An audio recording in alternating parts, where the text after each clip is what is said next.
교회에 처음 시작할 때는 신방을 했어요. 되게 우리 한국 교회 보면 봄에도 대신방 해가지고 가정마다 이렇게 신방을 다녔어요. 그리고 또 가을이 되면 또 이제 대신방을 했습니다. 근데 이제 저희 교회도 초창기에 이제 신방을 다녔는데 보통 이제 신방을 다니면 아마 한국에 계셨던 우리 뭐 목사님이나 또 성도분들께서는 아마 신방을 받아 보셨을 거예요.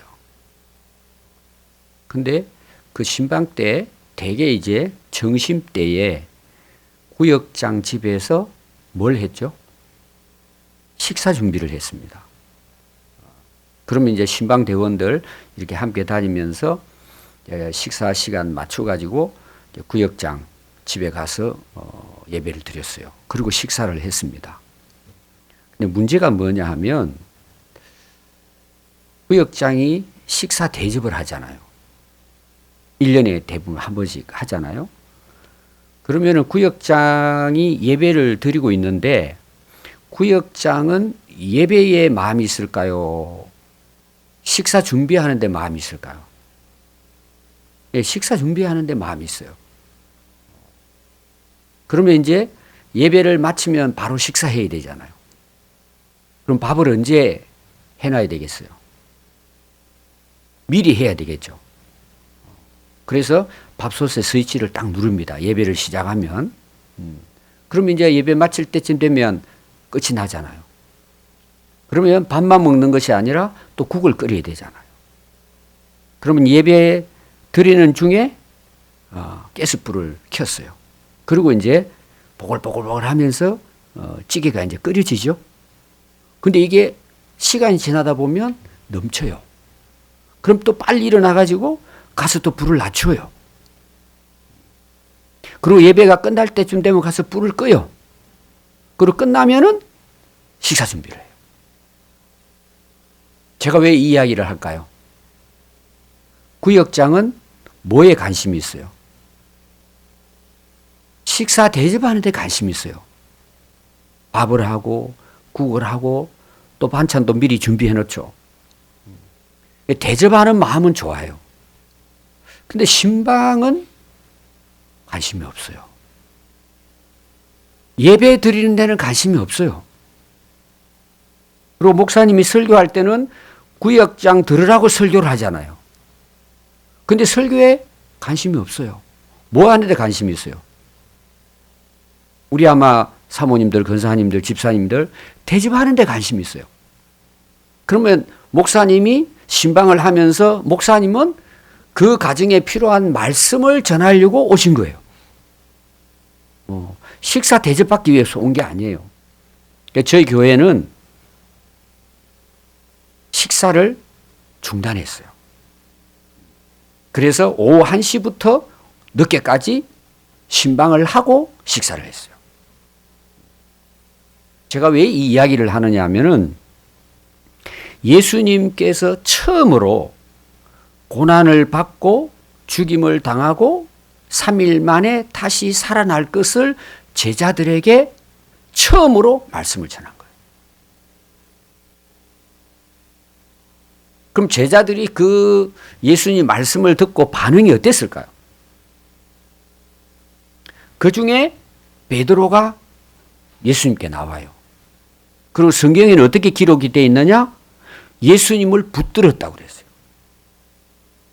붙들고 항변했다고 나와요. 그 항이라는 말이 한자로 보면 이렇게 기록이 되어 있어요. 막다라는 뜻이에요. 어떤 일을 하는데 그걸 막았다 이런 뜻이에요. 그리고 변이라는 말은 무슨 말이냐? 말을 잘한다 그런 뜻이에요. 예수님이 처음으로 고난을 받고 죽임을 당하고 다시 살아날 것을 말씀하신다는 것은 굉장히 중요한 말씀을 하는 거예요. 근데 베드로는 예수님을 붙잡고 항변을 한 거예요. 막았단 말이에요. 결코 그런 일은 일어날 수 없습니다. 안 됩니다. 그렇게 해서는 안 됩니다. 여러분, 예수님 왜 오셨어요? 우리 죄를 위해서 고난을 받고 십자가의 죽음을 당하고 다시 살아나셔서 구원을 완성하기 위해서 예수님 오신 거예요. 베드로는 예수님을 따르는 제자고 수제자예요. 모든 것을 버리고 예수님을 따랐어요. 그런데 예수님이 고난받고 죽으시고 부활하신다고 말씀을 하시는데 베드로는 그걸 막았단 말이에요. 자, 예수님이 그 베드로를 향해 뭐라고 말씀하셨어요? 사탄아 물러가라고. 왜 하나님의 일은 생각하지 않고 사람의 일을 생각하느냐. 그럼 여러분, 베드로는 예수님이 나를 따라오라고 하셨을 때 베드로, 안드레 대부분 제자들은 자기 하는 일을 내려놓고 버려두고 예수님을 따랐어요. 근데 왜 예수님이 고난받고 죽임을 당하고 다시 살아나실 것에 대한 말씀을 듣고 왜 베드로는 그걸 항변했을까요? 왜 그걸 막았을까요? 지금 예수님을 믿고 예수님을 따르는 제자예요. 첫 번째 우리가 생각해야 될 내용이 뭐냐 하면은 그들은 예수님이 하신 말씀이 세 가지로 나와요. 마태복음 보면은 고난을 받고 죽임을 당하고 그 다음에 뭐가 나와요?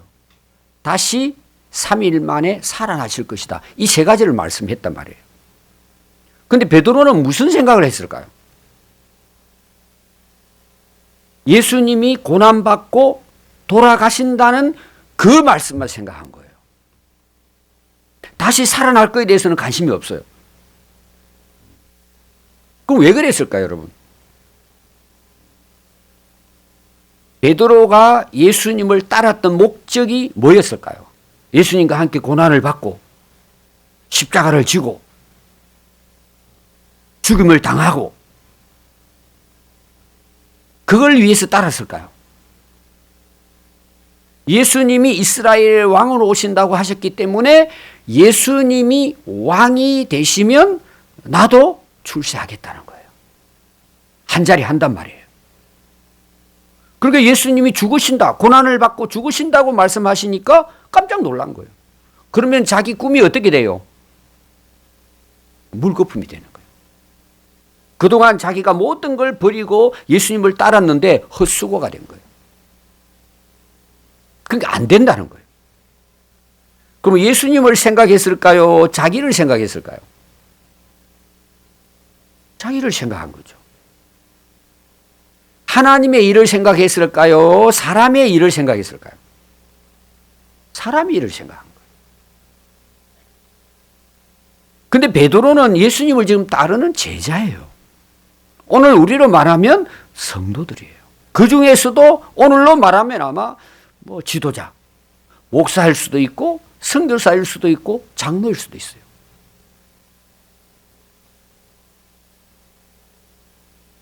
오늘 우리가 우리 자신을 돌아봐야 될 말씀이에요.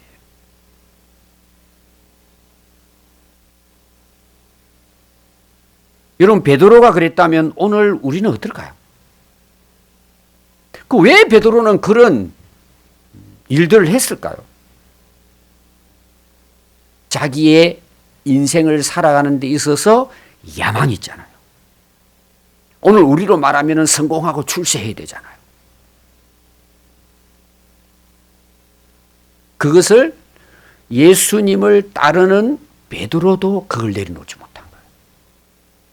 그러니까 예수님 무슨 말씀을 하시면 예수님이 지금 내게 말씀하시는 데 대한 관심이 있는 것이 아니라 내 자신에게 관심이 있는 거예요.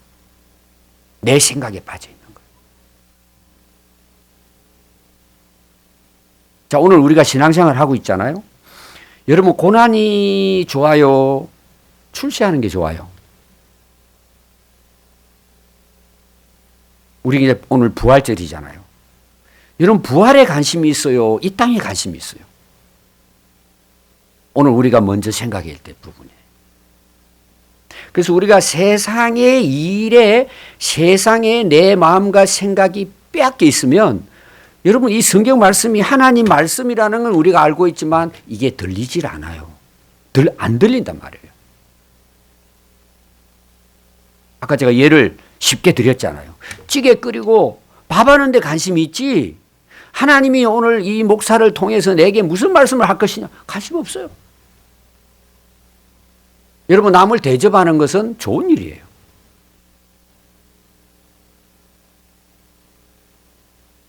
오늘 우리가 왜 하나님의 말씀을 생명의 말씀이라고 믿는데도 왜 우리는 말씀을 따르지 못할까요?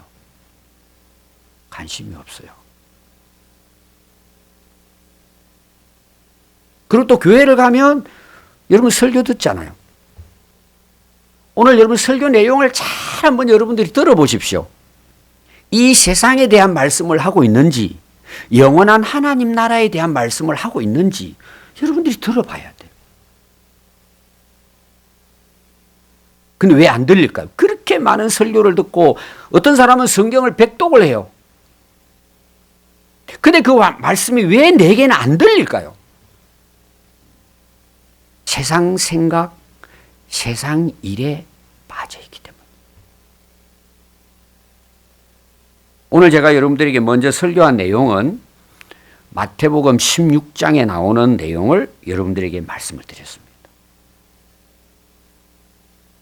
예수님의 부활에 대해서 그 당시 이 제자들은 관심이 없었어요. 여러분, 예수님이 부활하셨어요. 예수님이 첫 번째 부활을 목격한 사람들이 누구냐? 막달라 마리아예요. 여인들이었어요. 그래서 요한복음 20장 18절부터 20절에 보면 막달라 마리아가 예수님의 부활을 목격하고 돌아와서 제자들에게, 이런 제자들에게 와서 이제 증거합니다. 내가 예수님 부활한 걸 봤다는 거예요. 내가 주님을 만났다는 거예요. 내가 주님을 보았다. 돌아가신 그분이 3일 후에 다시 살아나신 것을 내가 보고 만났다는 거예요. 그 제자들이 이야기를 합니다.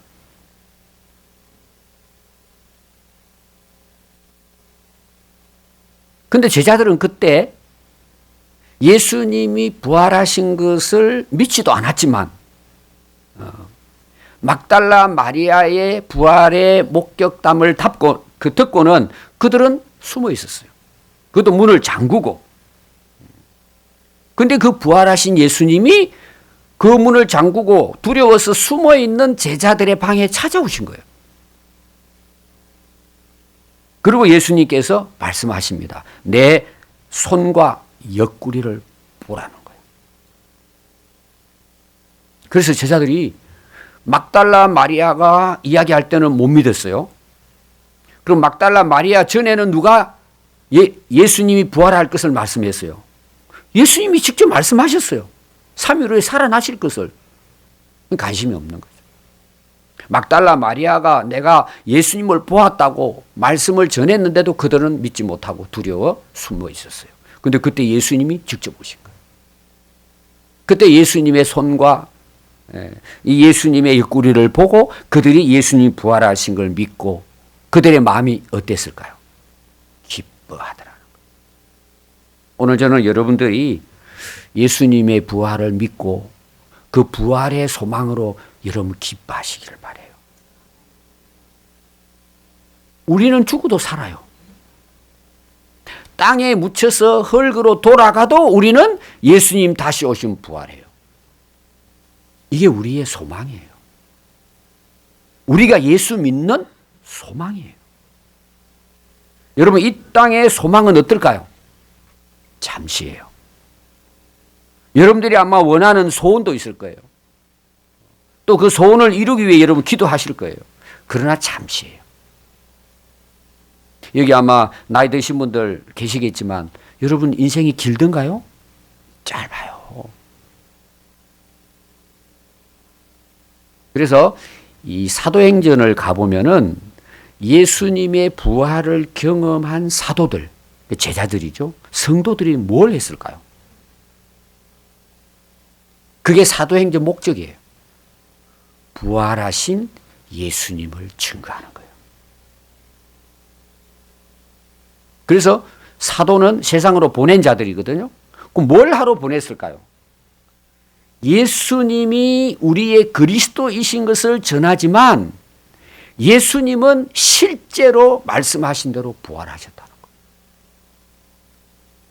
그래서 사도행전 역사, 오늘까지의 복음의 역사의 그 복음의 핵심은 부활이에요. 이 부활을 전하는 거예요. 사도행전 4장에 사도들이 이 복음을 전하기 시작합니다. 이 지금 사도들은 누구예요? 예수님의 부활을 본 사람들이에요. 그래서 그 본 사람들을 가르쳐서 뭐라 그럴까요? 증인이라고 하는 거예요. 여러분, 증인은 그냥 내 생각으로 내가 알고 있는 것으로 증인이 될 수 없어요. 증인은 현장을 목격해야 돼요. 봐야 돼요. 그래서 사도들이 예수님 부활하신 것을 경험하잖아요. 그래서 그들이 가서 한 그 이야기들이 뭐냐? 부활에 대한 이야기예요. 그러니까 이들이 나가서 이 부활을 증거하니까 사두개인들이 거기에 대해서 싫어했다 그랬어요. 너희들 부활한 거 가르치지도 말고 전하지 말아라. 그래서 사도들이 그래도 복음을 전하고 사도들이 부활을 증거하니까 그들을 잡아들여요. 감옥에 집어넣습니다. 근데 놀라운 것은요, 사도행전 4장 4절에 보면 이렇게 기록되어 있어요. 이들이 전한 부활의 말씀을 들은 사람들 중에는 믿는 자들이 많이 일어났다는 거예요. 얼마나 됐느냐? 숫자를 기록하고 있어요. 남자만 약 5천 명이 된 거예요. 잘 한번 보세요. 부활을 경험한 제자들이 부활의 복음을 전하니까 유대인들은 반대해요. 특히 사두개인들은 그때 당시 권력을 가진 자들이에요. 막아요. 전하지 말라고. 가르치지 말라고. 그러면 감옥에 집어넣어버려요. 그런데 그들이 전한 이 부활의 복음을 들은 사람들은 예수님을 그리스도라고 인정하고 고백하고 믿었다는 거예요. 그것도 약 5천 명이에요. 이 부활의 복음의 능력이죠. 복음을 전한 사도들은 감옥 가 있는데 그들이 전한 복음을 들은 사람들은 예수님 믿게 됐다는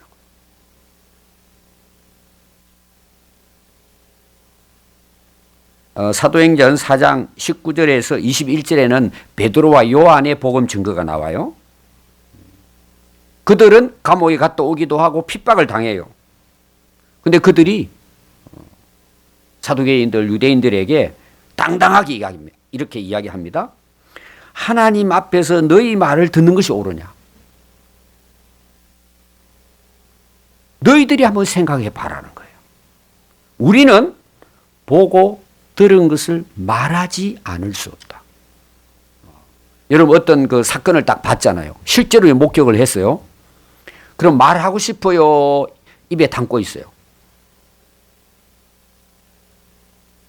말하고 싶어져요. 뭐 좋은 일이든 나쁜 일이든 내가 실제로 목격한 일은 다른 사람에게 하고 싶어요? 하기 싫어요? 자, 제가 예를 들어 볼게요. 오늘 예배를 드리는데 걷지 못하는 안전뱅이가 왔어요. 근데 말씀을 듣고 기도하는데 일어나서 걸어서 나갔어요. 여러분, 그걸 보았다고 생각합시다. 그럼 오늘 여기 계신 분들은 입을 다물고 말할까요? 안 할까요? 여러분, 제가 시키지 않아도 다니면서 지금 나가면서부터 사람들 만나면 오늘 뉴퍼필 지처에서 예배 드리는데 우리 교회 어느 집사님이 일어났어. 여러분, 이야기 할 것 같다, 안 할 것 같아요? 아마 방송도 할걸요? 유튜브에도 올릴걸요? 여러분, 정의는 어떤 사람이 정의일까요? 본 사람들이에요. 그러니까 베드로와 요한이 핍박을 받고 감옥에도 가고 하는데도 불구하고 그들은 내가 보고 들은 것을 전하지 않을 수가 없다는 거예요. 이들이 복음 증인들이에요. 그래서 이들을 또 붙듭니다. 잡아가지고 감옥에 집어넣고 어떻게 이놈들을 죽일까 하고 있었다 그랬어요. 그런데 이 복음을 들었던 사람들이 예수님을 믿었잖아요. 그리고 거기 기록을 이렇게 하고 있어요. 모든 사람이 그 된 일을 보고 하나님께 영광을 돌리더라는 거예요. 여러분, 기도 많이 하시죠? 하나님의 영광을 위해서 살겠습니다. 뭐 예배 드리면서도 하나님께 영광을 올려드립니다. 찬양할 때도 또 우리 자녀들을 위해서 기도할 때도 하나님 우리 자녀들 잘 되게 해주셔서 뭐 하나님께 영광 돌리게 해주세요. 여러분 그런 많은 기도를 하죠. 여러분 진짜 하나님이 영광 받으시는 일은 뭘까요? 이건 뭘 것 같아요? 진짜 나를 통해서 하나님이 영광을 받으시는 일은 뭘까요, 여러분? 여러 가지 있을 수 있어요, 여러 가지. 근데 사도들을 통해서 하나님이 영광을 받으셨다는 것은 딱 한 가지 이유예요. 이 부활의 복음을 전했을 때 사람들이 그걸 믿고 그 믿었던 사람들이 하나님께 영광을 돌렸다는 거예요. 여러분들의 인생은 뭘로 하나님께 영광을 돌릴 수 있을 것 같아요?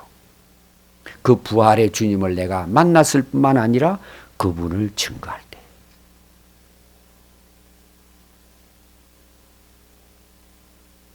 우리가 고린도전서 15장을 보면은 이제 부활장이라 그래요. 부활장. 여러분 집에 가셔서 1절부터 마지막 절까지 쭉 오늘 꼭 한번 그 부활절이니까 꼭 한번 읽어봐요.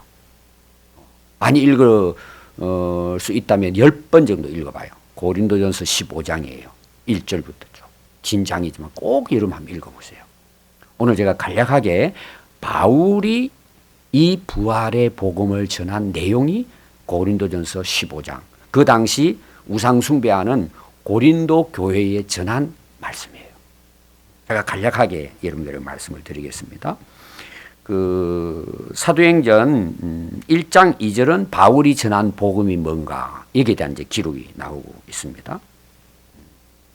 그 다음에 3절부터 10절에 대한 내용은 예수님의 부활은 말씀대로 이루어졌다. 이 내용. 성경에 기록한 대로 성경대로 부활하셨다. 이 내용이에요. 바울이. 자, 여러분 우리의 신앙의 근거는 어디 있을까요? 우리 신앙의 뿌리는 어디 있을까요? 훌륭한 사람들, 유명한 사람들, 학자들이 전한 그들의 교리나 신학에 있을까요?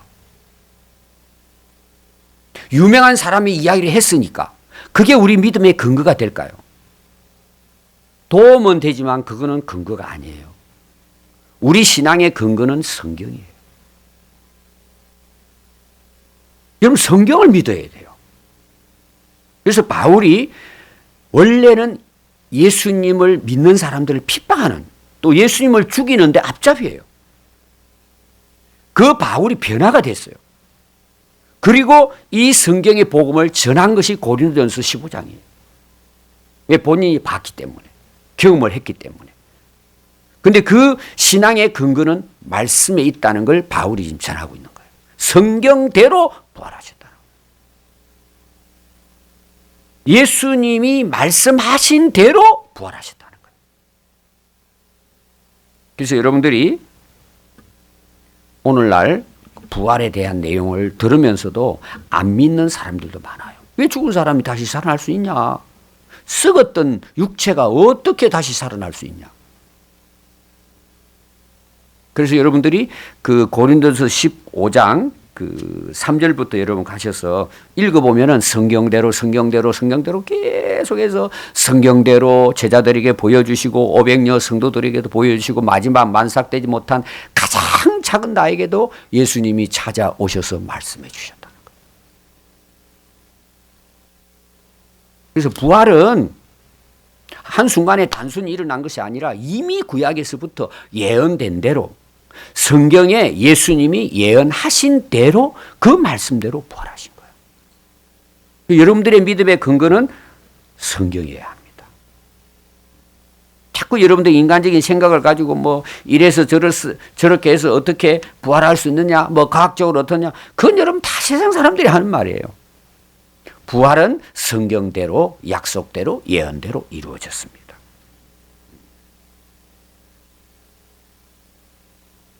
그래서 고린도전서 15장 이제 12절부터 19절까지 보면은 그럼 부활이 없다면 어떻게 될까요? 여러분 성경에는요 부활은 없다라는 말씀이 나와요. 제가 한번 읽어드릴게요. 고린도전서 15장 12절에 보면 그리스도께서 죽은 자 가운데서 다시 살아나셨다 전파하셨는데 너희 중에 어떤 사람들은 이 어떤 사람들이에요? 어찌하여 죽은 자 가운데서 부활이 없다 하느냐? 자, 부활이 없다는 게 성경에 기록되어 있는데 이것은 부활이 없다는 말이 아니고 그런 사람들이 많다는 거예요. 어떻게 부활이 있냐? 부활이 없다. 라고 하는 사람들에게 바울이 증거하는 거예요. 지금 이렇게 증거를 하고 있어요. 만약에 부활이 없다면, 예수님이 부활하지 않으셨다면 우리가 전도하는 거 헛되다는 거예요. 그렇죠? 우리가 믿는 예수님을 믿는 믿음도 헛된 거예요. 부활이 없었다면. 그리고 우리가 지금 예수님의 부활을 증거하는데 그건 거짓말을 증거하는 거잖아요. 부활이 없는데 부활을 전하니까 거짓말하는 거죠. 그런데 우리가 예수님 부활을 전하는 거예요. 왜 그럴까요? 하나님이 그리스도를 다시 살리셨기 때문이에요. 여러분 잘 보시면은 부활은 예수님의 능력으로 부활한 게 아니에요. 예수님은 죽어서 묻혔어요. 누가 부활하게 하셨을까요?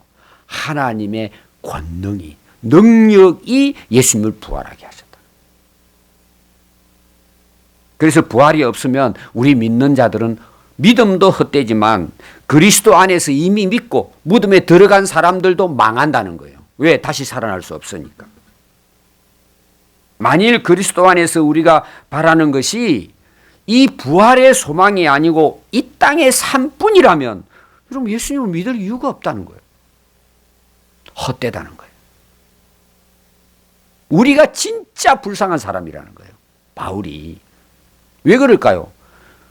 세상 즐기면서 살아도 인생이 짧은데 우리는 하늘의 소망, 부활의 소망을 바라보고 우리가 세상에 매이지 않고 세상에 빠지지 않고 죄짓지 않고 하나님 앞에서 그렇게 바르고 선하게 했던 내 인생뿐만 아니라 내 가진 모든 것들을 통해 우리가 헌신하잖아요.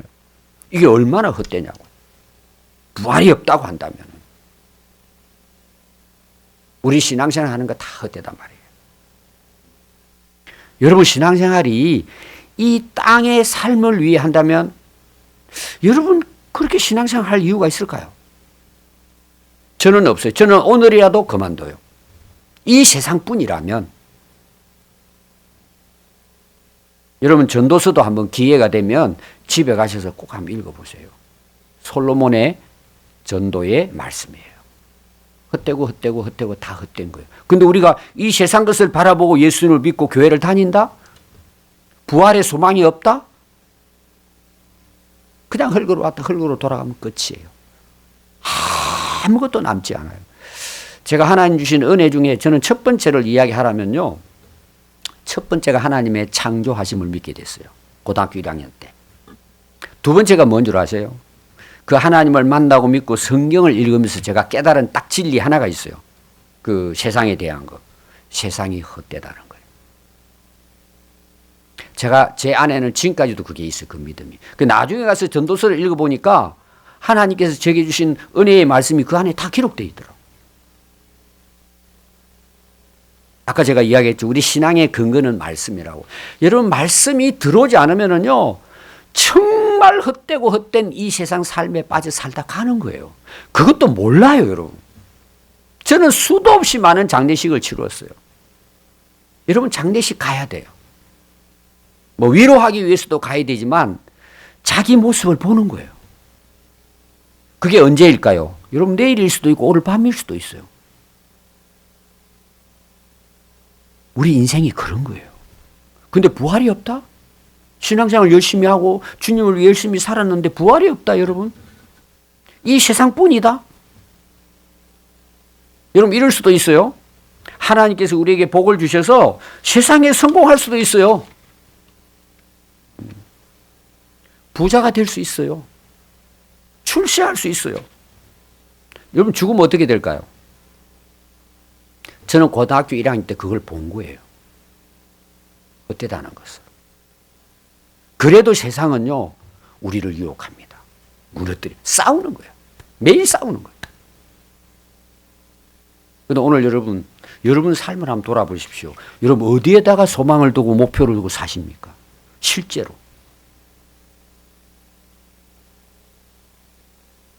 여러분 하나님은 흙으로 인간을 만드셨죠? 영혼을 불어넣습니다. 근데 우리는 죽으면 흙으로 돌아가요. 나중에는 흔적도 없어요. 근데 어떻게 예수님이 재림하시면 우리가 부활하게 될까요? 이게 하나님의 전능하심이에요. 흙으로 인간을 빚으신 하나님은 우리를 다시 흙에서 새로운 부활체로 만드실 수 있는 전능하신 분이에요.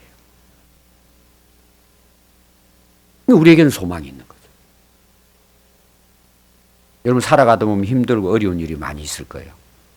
그리고 대부분 이렇게 생각을 하죠. 여기서 내 인생은 끝났다 이제. 여러분 그런 경험들 많이 하셨을 거예요. 어떤 분들은 암이 걸려가지고 진짜 몇 번의 죽음을 경험하다 살아난 분도 계실 거예요. 그래서 여러분들은 아마 암 진단을 딱 받으면요.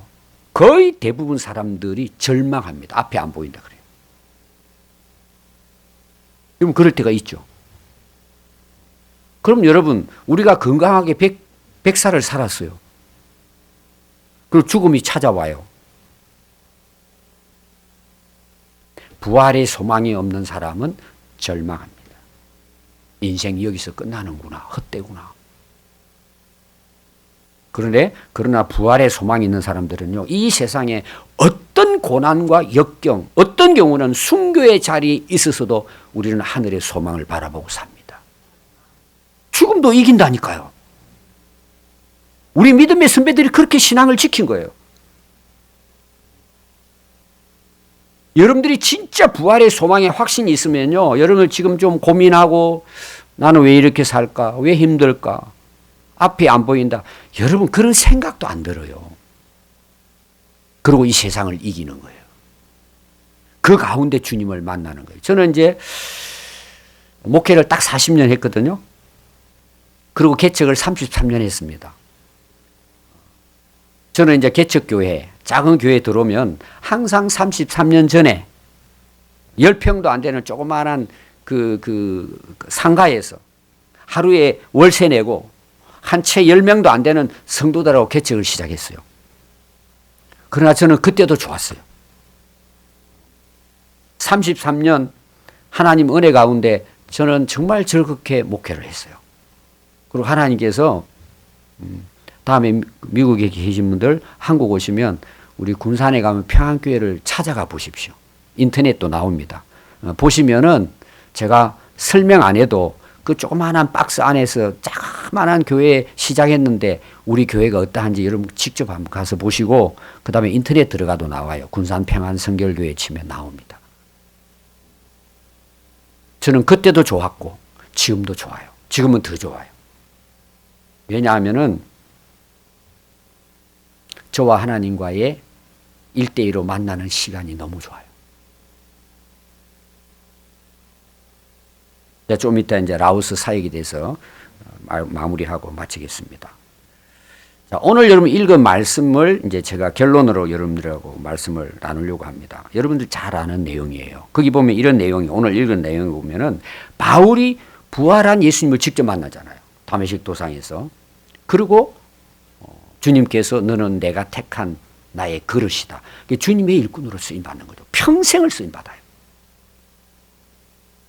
그렇게 자기가 살아갈 수 있게 된 이유가 부활하신 예수님을 만났기 때문이라는 거예요. 그 내용이 오늘 그 읽은 여러분 내용에 이런 바울이 된 거예요. 그래서 거기 7절부터 오늘 읽었잖아요. 무엇이든지 내게 유익한 것. 그 다시 말하면 나를 위해 살아왔단 말이에요. 이 모든 것을 내가 그리스도를 위하여 다 해로운 것으로 여겼다는 거예요. 이건 여러분들이 바울을 이해를 잘 해야 돼요. 해롭다는 뜻은 아니에요. 자기가 그 예수님께 받은 사명을 이루는 데 있어서는 그것이 방해가 될 때가 많았다는 거예요. 그리스도를 위해 살아가는 데 있어서. 그래서 그걸 해로운 것으로 여겼다는 거예요. 실제로 해가 된 건 아니에요. 그런 마음으로 자기가 자기 주어진 사명을 감당했다는 것입니다. 또 뒤에 보면은요, 내가 그를 예수님을 위하여 모든 것을 잃어버렸다는 거예요. 그럼 버렸다는 뜻은 아니에요. 그런 생각 안 하고 살았다. 그 세상 것을 오히려 배설물처럼 여겼다는 거예요. 배설물이 뭐죠? 우리 먹고 마시고 하면은 뒤로 다 나오잖아요. 그렇게 여겼다는 거예요. 왜 그랬을까요? 예수님 때문이라. 내가 그 안에서 발견되리 하매니 내가 가진 의는 율법에서 난 것이 아니요 오직 그리스도를 믿음으로 말미암은 것이니 곧 믿음으로 하나님께로부터 난 의라. 내가 그리스도와 그 부활의 권능과 그 고난에 참여함을 알고자 하여 그의 죽으심을 내가 본받고 살았다. 내가 어떻게 했었든지 죽은 자 가운데서 나는 부활에 이르기를 원한다는 거예요. 이 부활의 소망을 가진 거죠. 그래서 내가 이미 얻었다 함도 아니요 온전히 이루었다 함도 아니라 오직 내가 그리스도 예수께 잡힌 바 된 그것을 잡으려고 달려가는 거예요. 결론은 뭐냐? 예수님의 부활에 참여하는 거예요. 여러분, 그 소망이 있었기 때문에 바울은 많은 고난을 당해요. 감옥에도 갇히고 매를 맞고 결국은 순교해요. 그래서 바울의 소망은 이 땅이 아니라는 거예요. 그 부활의 영광의 주님과 거기에 그 참여한다는 뜻은 교제라는 뜻이에요. 원래 뜻은 주님과 함께 살고 싶다, 영원히. 저는 여러분들이 이 부활의 소망을 가지고 짧은 이 인생 가운데 여러분들이 이 부활의 증인으로 살기를 바라요. 저는 이제 교회를 개척할 때요, 두 가지 목적이 있었어요. 하나는 뭐냐? 제자 훈련. 성도들을 전도해서 예수님을 따르는, 예수님을 본받고 사는 제자로 삼는 것. 이게 제가 첫 번째 목회하는 목적이었어요. 두 번째는 여러분들이 이제 사도행전을 보면, 오늘도 사도행전 봤죠? 여러분, 그 제자들이 한 일이 뭐예요? 세상을 내보내가지고 땅 끝까지 복음 증거하는 거예요. 그걸 다른 말로 말하면 선교죠. 그래서 저는 제자 훈련과 선교를 목적으로 교회를 개척했어요. 그리고 은퇴할 때까지 저는 계속해서 성도들을 훈련하고 말씀으로 훈련하고 선교하는 일의 목표를 두고 우리 교회가 33년 제가 목회를 했어요. 그래서 많은 성도들이 제가 하는 훈련에 참여해주고 또 선교에 참여해서 우리 교회가 지금도 그걸 계속 후임하고 있어요. 제가 있을 때에 선교지에 학교도 세우고 또 교회도 세웠는데 제가 목표를 100개를 목표를 했어요.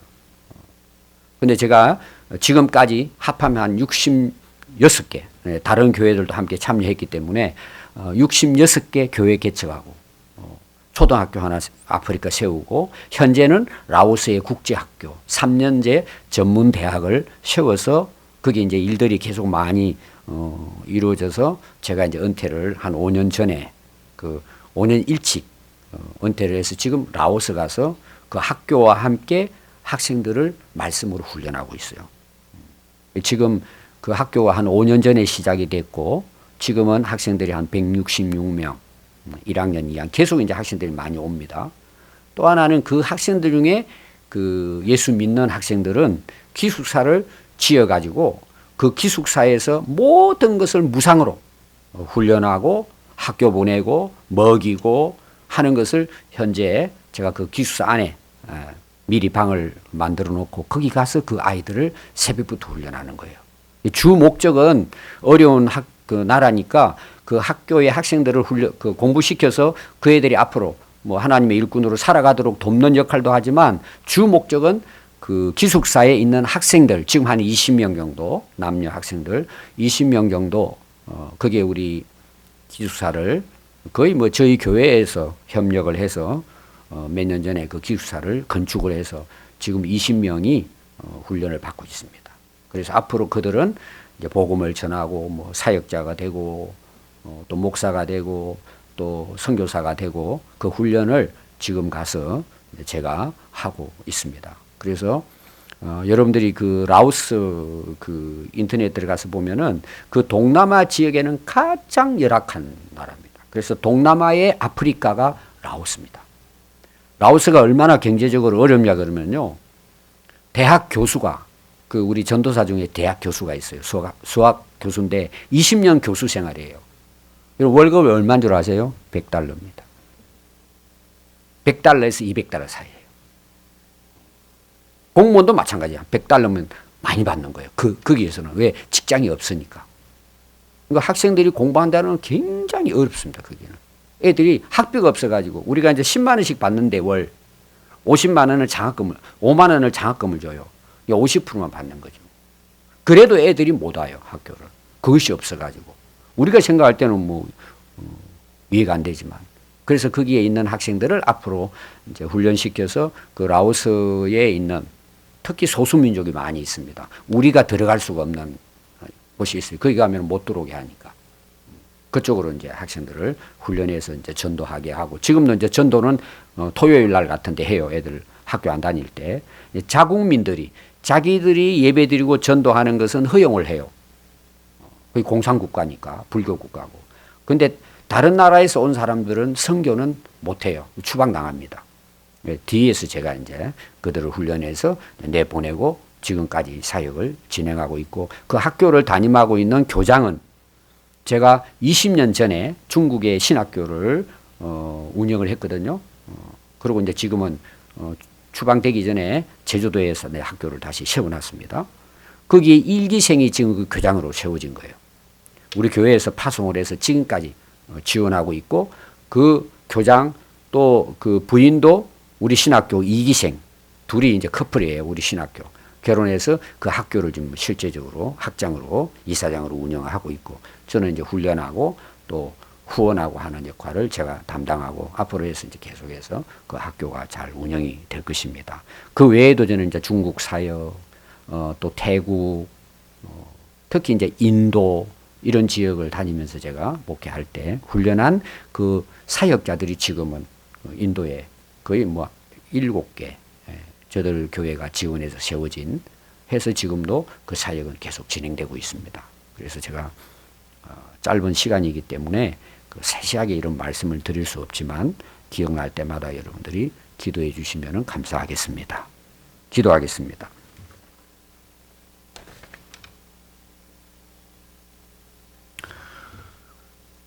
오늘 부활절 맞이하여 하나님 앞에 예배드리게 해주시고 예수님의 부활이 성경대로 실제 일어난 역사인 것을 꼭 우리가 기억하고 우리의 생각과 마음이 세상에 묵혀 있지 않고 하나님의 말씀을